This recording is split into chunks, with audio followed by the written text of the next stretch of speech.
Sunshine, I know you've called this out a lot. What were your thoughts on today's game and remedies to fix it? I'm just happy with the result first and foremost, bro.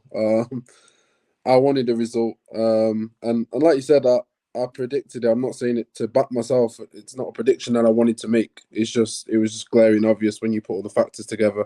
And it's quite ironic hearing some of you guys comment saying, let's just go back to what we were doing last season, which was the blueprint of what I was trying to say last season about stick with what we had last season, just go get strikers. Because making this big step with the profiles we've done has opened us up. And it is a couple of steps back, and some people don't want to relish that. I prepared for it, so that's why I'm not as emotional or vexed. But at the same time, I do share everyone's frustrations and upsets. And like I said, it's jarring at the moment just to get results like this, but it's results business right now, and Ten Hag needs more than 2 seasons. And if he wanted more than 2 seasons, I just don't think he should have gone down the line that he did in the transfer market. And that'll always, for me, be the Achilles heel that may take him out. But yeah, even the performances today, Onana had one of his best performances this season. Yes, we know he's not very comfortable at the moment. We know he's shaky, but this is what you need when you're performing and underperforming. What De Gea gave you last season. It wasn't just down to our back four when you're defense and you're leaking goals or creative chances and stuff. Because even the football last season, a lot of people think that we were solid. There were many games where we got cut open, and it wasn't until De Gea saved us. And Onana did that today for me. For a couple of chances where he kept the ball at the net and kept us in the game, and we went and won 2-1 today. Didn't say we performed amazing, don't think we did. However, it shows you how important it is to have a goalkeeper that is able to at least keep the ball at the net and take some ownership on that part of defensively. And, it's gone now. The De Gea situation's gone now.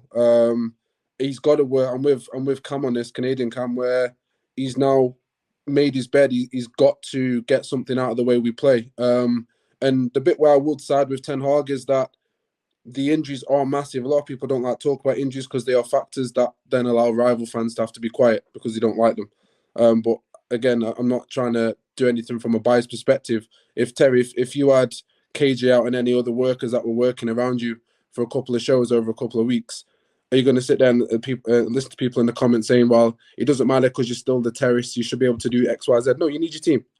And Terry will be drowning without me, people. Let it be known. I would have been in trouble with that, KJ, 100%. Yeah, 100%. And my point being is Ten Hag's not only trying to transition to the way he wants to play this season, but now he's doing it where you're playing 5 different left backs, 2 of them aren't even left backs. Your midfield's, in my opinion, woeful. And again, our back line has changed 7 out of the 9 games. So it's even worse and harder for him. This is why I sympathise with him to go, even now I can't judge Ten Hag and go, you don't know what you're doing. You're having to adapt whilst making a big step, trying to change the way you've played. All these factors to me are important. So I'm not going to not criticise him for certain things, even substitutions, etc., because that's normal. I mean, I can't argue that. But when there's certain factors that are being ignored, I'm just one of those fans who will not ignore any factor if it means it needs to be brought up. So I'm not Ten Hag out. And I do appreciate what he's doing. But right now, he just needs to find results because, like I said, his Achilles heel was him making too much of a big step and profile changes, and it's seemingly being that way. I think what's interesting about what you're saying is this, that, some of the issues are on the manager and he needs to be criticised, given time to fix them. But another big issue for us is not scoring. When you actually look at this and deep it, it's crazy. So in the Premier League, this is Rasmus Højlund, no goals, no assists. And I'm going to pick here midfielders and forwards that are attack-minded. In the Prem, Rasmus Højlund, no goals, no assists. Mason Mount, no goals, no assists. Sancho only made 3 sub-appearances, but no goals, no assists. Palestri, no goals, no assists. Anthony, no goals, no assists. Anthony Martial, no goals, no assists. Alejandro Garnacho, no goals, no assists. Marcus Rashford, 1 goal, 1 assist. Bruno Fernandes, 2 goals, 2 assists. Our top goal scorer is Scott McTominay on 3 goals. Then it's Bruno, then it's Casemiro. The crazy thing here is none of our attacking players, barring Bruno Fernandes as a midfielder, 9 games, 4 goal contributions is okay. I'd like a little more from his standard, but none of our front line. But Terry, this is what I'm trying to say to you. That's crazy when you say that. That's what I was trying to say to you last season, that just getting a keeper that allows you to play football out the back or whatever. It doesn't matter. None of these changes that we've made matter if we're not going to put the ball in the back of the net. The statement I made, and I've been very, very clear with that, based on everything that I've been trying to say, objectively, was that we will create more this season, but we will concede more. And none of that actually matters because we can't put the ball in the back of the net. I hope this is the last time I have to repeat that, but that is literally our biggest issue. I totally agree. I just want to double down on that and saying we're actually on average having 4 more shots per game this season than last year. And we've created, after 9 games, more big chances per game. Which is what that isn't the only reason that we've been struggling. We have gone to sleep and had poor shape after scoring goals. There's no doubt about it. You factor into that some really poor mistakes from, say, Onana, who's cost us some goals. There's some individual stinkers of performances. Rashford, Bruno, we know Casemiro. Some of these guys have had some really bad games. And then there's adapting to this new system and style. And that's where I think it's multi-layered. There's elements of that where you look at the manager. There's components where you will look at individual players. And then you have to look at the situation where you turn around and for mistakes, I mean, and then you have to look at certain individuals' performances and say, well, we've had chances to score goals. Even at the end, I know that it was given offside, but 1, Garnacho shouldn't be running offside.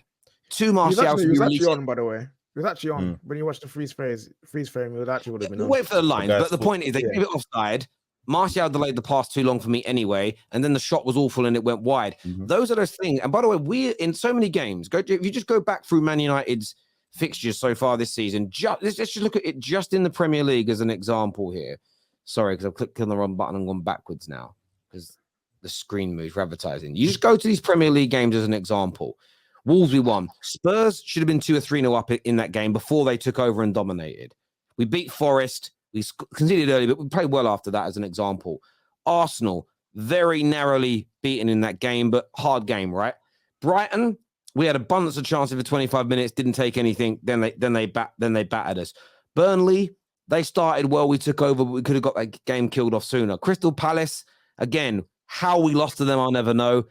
Brentford, yes, we came back and won in the dying moments, but we should have scored so many goals earlier. You kind of go through those games, and I think there's at least 2 wins in that are clinical. Forget all the other things that have gone wrong, keep them. If we were just clinical and scoring at the same rate as last year, we have 2 more wins. You had 2 more wins to Man United start this season, and we'd be currently sitting on 21 points, top of the league. And that's still with these problems. So just these players getting their heads in gear and scoring goals is what would give the manager the time to implement his style. The problem is if we go back to basics and we start playing differently again, is we're never going to get to the style that we want to have. And if we keep delaying it and delaying it and delaying it, we're never going to get... It's like when people say, anyone who says I start a diet Monday or I'm giving up smoking from Monday will either never start it or never sees it through. If you're going to give something up, you just do it straight away. And I think that's where we are with this now. And people say, what style? Again, just... I get what you mean, but we all know what the manager's trying to do. He's trying to have more possession. He's trying to commit more men to being up the pitch. And in terms of style of play, it doesn't have a name. It doesn't have a name. It's just 1 touch, 2 touch, pass. It doesn't always have to be tricky. Working the ball into the box. It's just basic. Football's very simple. It hasn't got a name. And if we want to, we can give it a name if you want, and then we say what it is. We know how we try and play. We know when we try and switch it. We know we all see the patterns. We're just not delivering in them. How do we know this? Because the underlying metrics are there. The underlying data is there. The footage is there. If Haaland's tap-in that he had from Rashford's cross today, then the missed shot from Rashford, Haaland should be scoring those 2 chances. He scores them. We go in at halftime 3-1 up. We then dominate the second half the way we did and maybe score 1 more. We were 4-1 and we're all smiling. If the performance was identical but we finished those chances, none of us would be angry. I think once Hoyland sees the ball go in the net, we're going to see a different player. I will say at least he's getting into those positions. I said I wasn't going to really go at the Mount signing for a bit, but the more and more it's just you deep it and you just think, I mean, my man's been hurt not playing, and when he is playing, he doesn't do much. So you're just thinking what that 60 million could have done. Listen, you want to go at one signing he's made. Huh? You see, if you want to go at one signing he's made, it's got to be Anthony, bruv. Because I actually thought Anthony was good today. Yeah, that's the worst. I thought he was fine today. What does he do? That's one of the worst signings in the history. What does he do?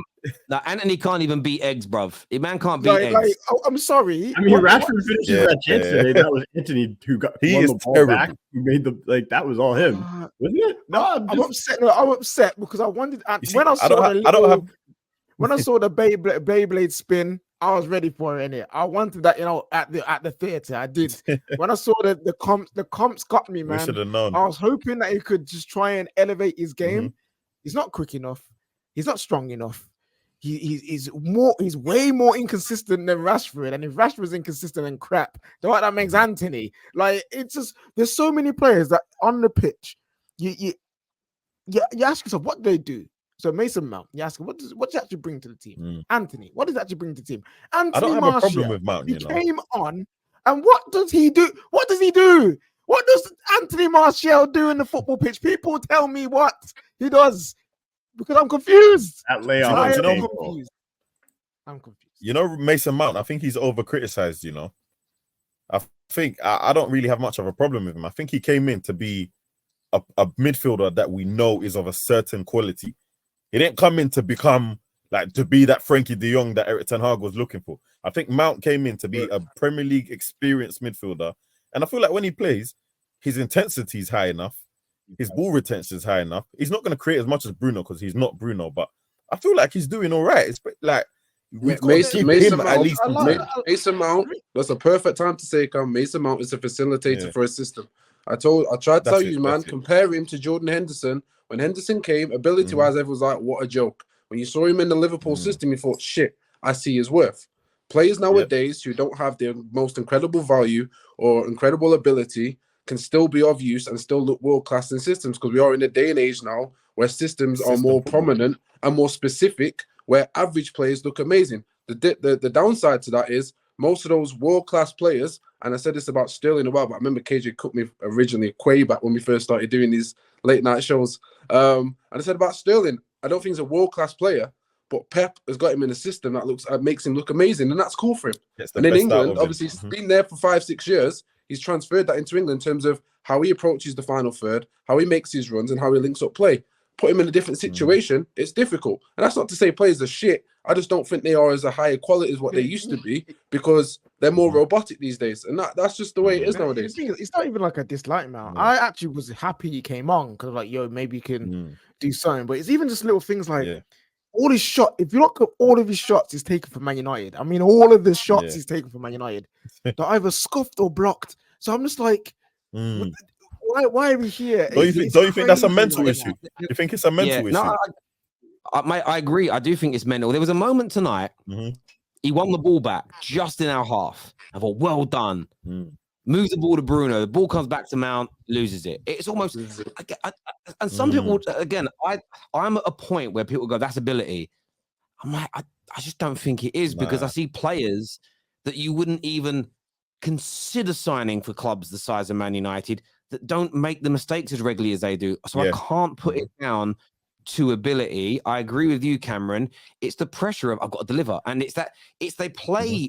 You know, when people are nervous and you can see how stiff they are. These men are all out there stiff and nervous. Because I truly believe if some of these guys leave, and this is what would happen if Rashford left. I know it would happen. Rashford leave and go PSG, scores 45 league goals maybe it's a bit much. 45 goals in a season. And everyone goes, why do we let him go? We're so stupid. The revisionism will kick in. We're doing it right now. Listen, I thought Maguire played well today.